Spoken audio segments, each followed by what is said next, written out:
Você já reparou que aquela pessoa que mais fala de felicidade é a pessoa mais infeliz? É aquela que tenta se convencer de que é feliz? Ou a pessoa que tenta mostrar que o corpo é perfeito, na verdade se sente imperfeita o tempo todo? Pois é, todo o excesso esconde uma falta. Na psicologia, o excesso é encarado muitas vezes como um disfarce. E Freud já falava disso há um bom tempo. Quando a gente tem uma falta na vida, o nosso subconsciente, o nosso inconsciente, tenta compensar aquilo com o oposto. Meu nome é Assis, sou estudante de medicina, atualmente no último período da faculdade. E recentemente eu estava passando por um dos subrodízios da nossa faculdade, que era a UTI, a Unidade de Terapia Intensiva. Eu percebi que algo estava diferente comigo. Eu estava mais ligado que o normal, querendo ajudar em tudo. Eu estava querendo ocupar cada segundo daquele estágio na UTI. Talvez fosse para alguém um exemplo prático de proatividade, mas alguma coisa me incomodava por dentro. E um dia eu parei para pensar e percebi e interpretei o que estava acontecendo. Na realidade, toda aquela agitação tinha uma origem. E essa origem era uma origem emocional. Essa origem era minha mãe. Minha mãe ficou internada naquela mesma UTI do dia 18 de janeiro a 13 de fevereiro de 2020, antes dela partir. E era a mesma UTI que eu estava estagiando pela segunda vez. Na época, eu era um simples garoto tentando entender o que significava ainda um hospital. Eu não tinha muita noção de como funcionava um hospital. E o hospital, desde 2020, virou pra mim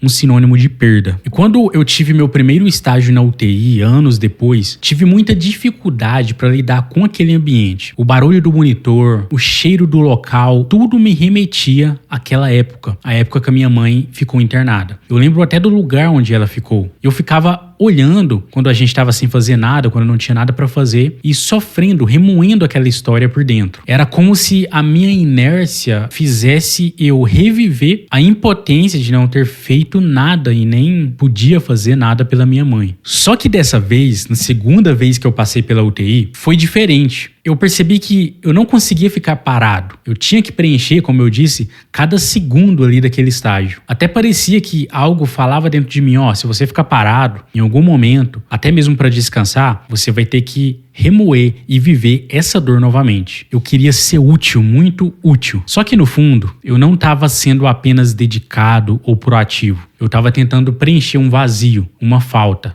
com um excesso. É por isso que o tema de hoje é um tema muito verdadeiro, porque eu vivi isso na prática. Eu tenho certeza que você também já viveu esse tipo de excesso com outras pessoas, com colegas. Um exemplo prático é o exemplo de controle. A pessoa que ela deseja estar sob controle o tempo todo tem medo de perder algo. Medo do caos, medo da rejeição, medo de ser deixada. Tem um excesso de bondade, a pessoa que quer ser boa com todo mundo, mas no fundo ela quer ser amada porque nunca foi amada. O excesso de autoconfiança, a pessoa ela nunca assume que está errada, porque esconde um medo de não estar sendo boa o suficiente. E quando o cérebro sente uma falta de segurança, de amor, de pertencimento, ele tenta equilibrar o sistema, é como se fosse uma balança psíquica. Ou seja, ele joga tudo pro outro lado. A pessoa com complexo de inferioridade, na verdade, ela vai querer ser superior a todo mundo. A pessoa que sente só, ela vai tentar praticar o tempo todo a independência e assim por diante. Mas esse disfarce, essas atitudes não preenchem esse vazio. O vazio continua lá, só que ele continua mascarado. Isso é mais conhecido como mecanismo de compensação. É uma forma do inconsciente tentar equilibrar o que a gente não quer ou não consegue encarar. Só que tem um detalhe, o cérebro, ele sempre recompensa a pessoa que tenta fazer isso. Toda vez que você faz algo para mascarar essa dor, seja recebendo um elogio, seja recebendo inúmeras curtidas ou tentando ser produtivo como eu tentei, o cérebro vai liberar dopamina, que é o hormônio do prazer, também considerado o hormônio do desejo, mas principalmente do prazer. E por alguns minutos você sente que aquele vazio diminuiu ou até sumiu, mas esse vazio volta, ele sempre volta. A mente cria um disfarce para tentar proteger o coração, mas esse disfarce acaba virando uma prisão. Todavia, quando entendemos isso que eu acabei de falar, a gente passa pelo processo de libertação. E sempre que vem um comportamento, você vai pensar, o que eu tô tentando compensar? Isso que a gente faz, exagerar numa dor para tentar esconder algo, já era descrito por um psicólogo das antigas. Ele era conhecido como Alfred Adler.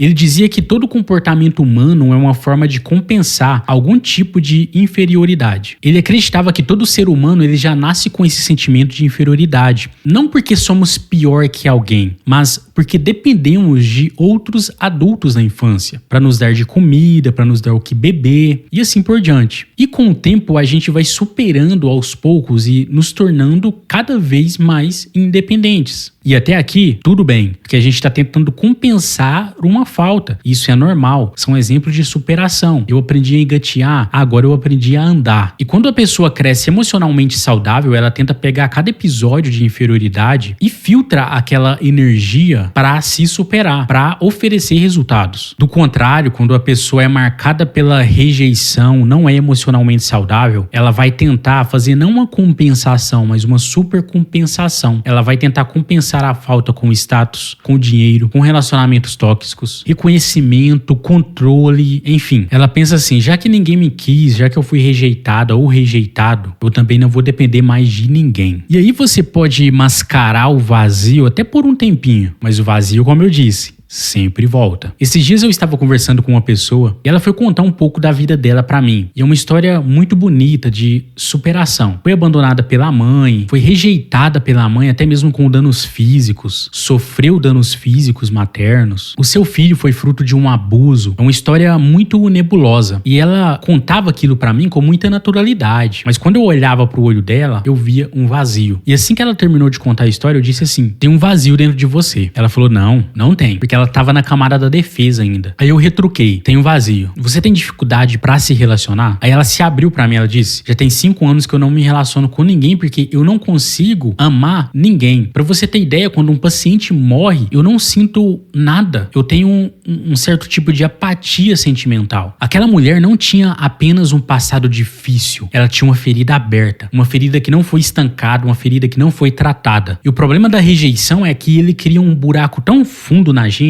que é impossível preencher. Você tenta preencher esse vazio com trabalho, você tenta preencher com dinheiro, você tenta preencher com tudo, mas nada consegue tampar esse vazio. Eu disse pra ela, sabe por que esse vazio ainda existe dentro de você? Porque você aprendeu a se proteger da dor. Quando você se protege da dor, você também está se protegendo de outros sentimentos, do amor, do carinho, da entrega. E só uma pessoa pode atravessar essa barreira: Jesus. Não sei se você consegue se lembrar da história do jovem rico que chegou para Jesus e disse o que era preciso para ser salvo, porque ele cumpria já todos os mandamentos, ele fez de tudo. E Jesus disse para ele, vende tudo o que você tem e siga-me. Jesus em nenhum momento estava pedindo dinheiro para ele. Jesus estava tentando mostrar que existia um vazio dentro dele que não foi preenchido por dinheiro e nem ia. Aquele vazio só poderia ser preenchido pela presença de Jesus. A gente pode tentar tapar esse buraco com sucesso, com incontáveis resultados na empresa em que trabalhamos, com relacionamentos, com status social, com carros, com casas, com tudo. Mas o vazio vai continuar. Porque não é um vazio de coisas, é um vazio de pessoa. E essa pessoa, no singular, é Jesus Cristo. Porque no fim das contas, todo o excesso que a gente carrega é um eco que clama desesperadamente pela presença de Jesus.